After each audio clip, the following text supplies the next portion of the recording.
Hello everyone, ये है cotton corporation of India यानी सीसीआई की fresh vacancy. Ministry of textiles के अंडर आता है ये इनकी ऑफिशियल वेबसाइट हो जाती है। मैं इसका लिंक आपको कमेंट सेक्शन में दे दूंगी। ठीक है, आप जब इनकी ऑफिशियल वेबसाइट पे जाएंगे तो यहाँ से आप एडवर्टीजमेंट खोल सकते हैं और आपका लॉगिन भी यहीं से होगा। इनकी एप्लीकेशन की स्टार्टिंग डेट इन्होंने यहाँ पर मेंशन की है और लास्ट डेट आपकी हो जाती है 24 जुलाई। तो चलिए अब इस नोटिफिकेशन को हम डिटेल में कवर करते हैं। ठीक है, तो मैंने अभी आपको मेंशन किया कि मिनिस्ट्री ऑफ टेक्सटाइल्स के अंडर आता है ये।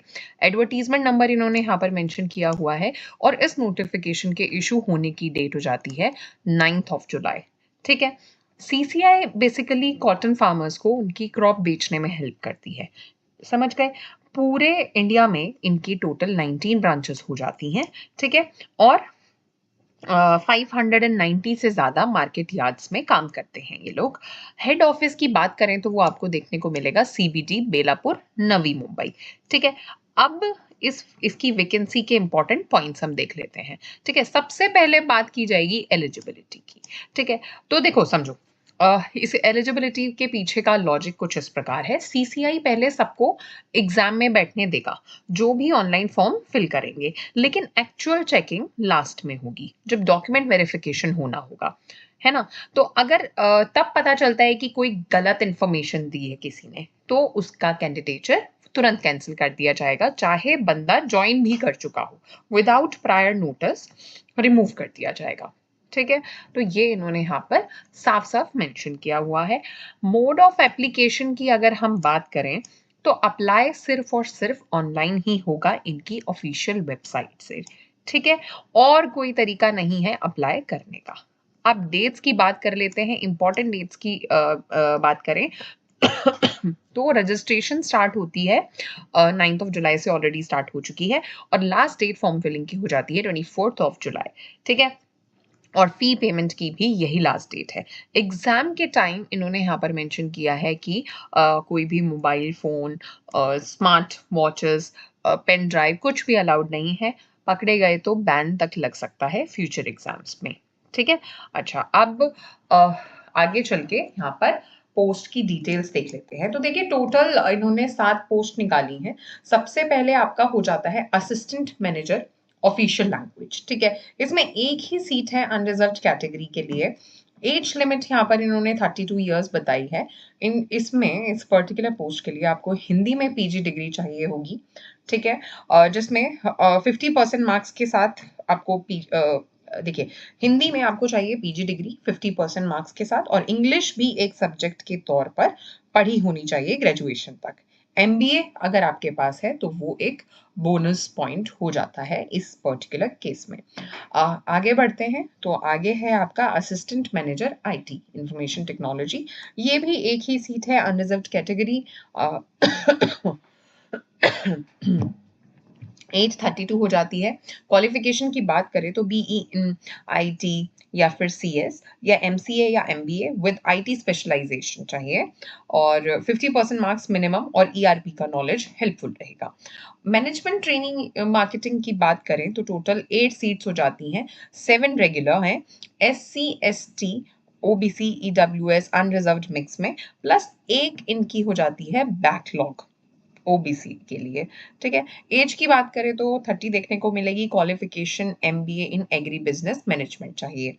आगे बढ़ते हैं, आगे है आपका मैनेजमेंट ट्रेनी अकाउंट्स। यहाँ पे भी टोटल 8 सीट्स हो जाती हैं, 5 रेगुलर प्लस 3 बैकलॉग, एसटी की 3 बैकलॉग हैं। एज की बात करें तो इसमें भी 30 देखने को मिलती है, और यहाँ सीए या सीएमए चाहिए होगा क्वालिफिकेशन में। ठीक है, फिर आपका हो जाता है जूनियर कमर्शियल एग्जीक्यूटिव। तो इधर आपका ये देखिए, ये काफी बड़ी वैकेंसी हो जाती है। उसके पीछे का रीजन है टोटल 50 सीट्स हैं।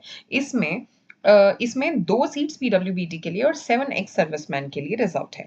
एज इन्होंने 30 मेंशन की है यहाँ पे। क्वालिफिकेशन की बात करें तो BSc agriculture, 50% marks disabled candidates के लिए वो 45% हो जाता है ना। फिर इनका नेक्स्ट आपको देखने को मिलेगा जूनियर असिस्टेंट अकाउंट्स।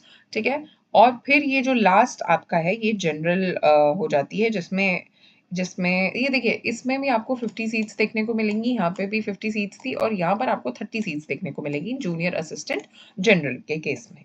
ठीक है, अब इन 30 में से 29 तो रेगुलर हो जाती हैं और एक एसटी बैकलॉग है और एक पीडब्ल्यूबीटी। ठीक है, 4 एक्स सर्विसमैन के लिए रिजर्व्ड है।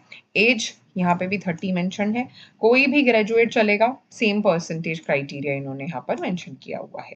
ठीक है, अच्छा अब एक जरूरी बात यहाँ पर देखने को मिलती है, अगर कोई ऑलरेडी सीसीआई में काम कर चुका है या कर रहा है तो परमानेंट या टेम्पररी उनके लिए क्वालिफिकेशन सिर्फ और सिर्फ ग्रेजुएट होना चाहिए उन्हें, और उनको एज रिलैक्सेशन उतनी ही मिलेगी जितने साल उन्होंने सीसीआई में काम किया है। समझ गए? आगे बढ़ते हैं। इन्होंने यहाँ पर ईडब्ल्यूएस का रूल दिया हुआ है। ईडब्ल्यूएस का रूल समझिए, 10% सीट्स जो हैं वो ईडब्ल्यूएस के लिए हैं। फैमिली इनकम 8 लाख से कम होनी चाहिए साल की, और अगर फैमिली के पास 5 एकड़ से ज़्यादा ज़मीन है या फिर 1000 स्क्वायर फीट से बड़ी फ्लैट है या बड़े प्लॉट्स हैं तो ईडब्ल्यूएस में काउंट नहीं होंगे, चाहे इनकम कम हो। वहीं आपका नेक्स्ट देखने को मिलेगा पीडब्ल्यूबीडी वाले कैंडिडेट्स किसी भी कैटेगरी से हो सकते हैं, जनरल, एससी, एसटी, कोई भी, क्योंकि ये हॉरिजॉन्टल रिजर्वेशन है। स्क्राइब की इन्होंने आगे यहाँ पर राइट इन्होंने यहाँ पर मेंशन किया है कि स्क्राइब की फैसिलिटी मिलेगी ब्लाइंड या लोकोमोटर डिसेबिलिटी वाले कैंडिडेट्स को, और उन्हें एक्स्ट्रा टाइम भी मिलेगा 20 मिनट्स। ठीक है, पर आवर का 20 मिनट्स पर आवर का एक्स्ट्रा टाइम मिलेगा। अगर स्क्राइब यूज नहीं करते हैं तो भी मिनिमम 1 आवर एक्स्ट्रा टाइम मिलेगा 3 घंटे के पेपर में। अब आगे इन्होंने ये सभी पॉइंट्स यहाँ पर मेंशन किए हैं, you can go through them in detail. आप देख सकते हैं इनको खुद एक बार। बाकी सैलरी की बात करें, यहाँ पर इन्होंने सैलरी मेंशन की है। तो असिस्टेंट मैनेजर दोनों ही पोस्ट के लिए 40,000 से 1,40,000 तक, मैनेजमेंट ट्रेनी दोनों के लिए 30,000 से 1,20,000, और बाकी तीनों जूनियर लेवल पोस्ट के लिए हो जाती है 22,000 से 90,000 तक। सब आईडी स्केल में प्रोबेशन 12 मंथ्स का होगा। राइट, ये पढ़ लेना। दूसरा, इन्होंने सर्विस बॉन्ड के लिए यहाँ पर वार्निंग दी हुई है कि सर्विस बॉन्ड साइनिंग करना पड़ेगा, मिनिमम 3 साल कॉर्पोरेशन में सर्व करना होगा, वरना 3 महीने की बेसिक सैलरी पेनल्टी देनी पड़ेगी रिजाइन करने पर। ठीक है, अच्छा अब यहाँ पर एलिजिबिलिटी कंडीशंस देख लेते हैं। एज लिमिट में सबसे पहले इन्होंने बोला है कि मिनिमम आपका 18 साल तक एज होनी चाहिए। असिस्टेंट मैनेजर पोस्ट के लिए मैक्सिमम 32 साल, बाकी सभी पोस्ट के लिए 30 साल। एससी एसटी को 5 साल एक्स्ट्रा मिलते हैं, ओबीसी को 3 साल एक्स्ट्रा मिलेंगे, और पीडब्ल्यूबीडी को ऊपर से 10 साल और मिलते हैं। मतलब अगर कोई एससी पीडब्ल्यूबीडी है तो उसको 15 साल तक की रिलैक्सेशन मिल सकती है। लेकिन ध्यान रखने वाली बात यह है, चाहे कितनी भी रिलैक्सेशन स्टैक हो जाए, टोटल एज कभी भी 47 ईयर्स से ज्यादा नहीं जा सकती है। ये इनकी हार्ड लिमिट हो जाती है। Right, sorry. नेक्स्ट इन्होंने एक्स सर्विसमैन के लिए रूल दिया होगा। एक्स सर्विसमैन के लिए अलग से फॉर्मूला है। उनकी एक्चुअल मिलिट्री सर्विस के साल उनकी एज से माइनस होंगे, और जो एज बचेगी वो पोस्ट की मैक्सिमम लिमिट से सिर्फ 3 साल ऊपर तक अलाउड है।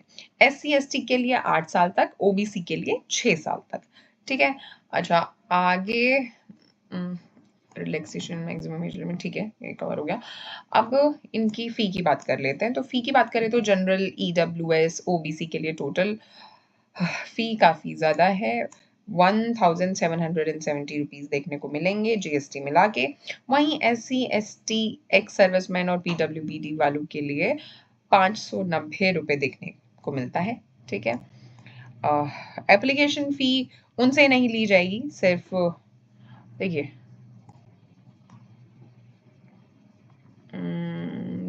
ओके फाइन, ठीक है। तो अब क्या है ना कि जो एप्लीकेशन फ़ी है इनसे नहीं ली जाएगी, सिर्फ इंटीमेशन चार्जेस प्लस जीएसटी।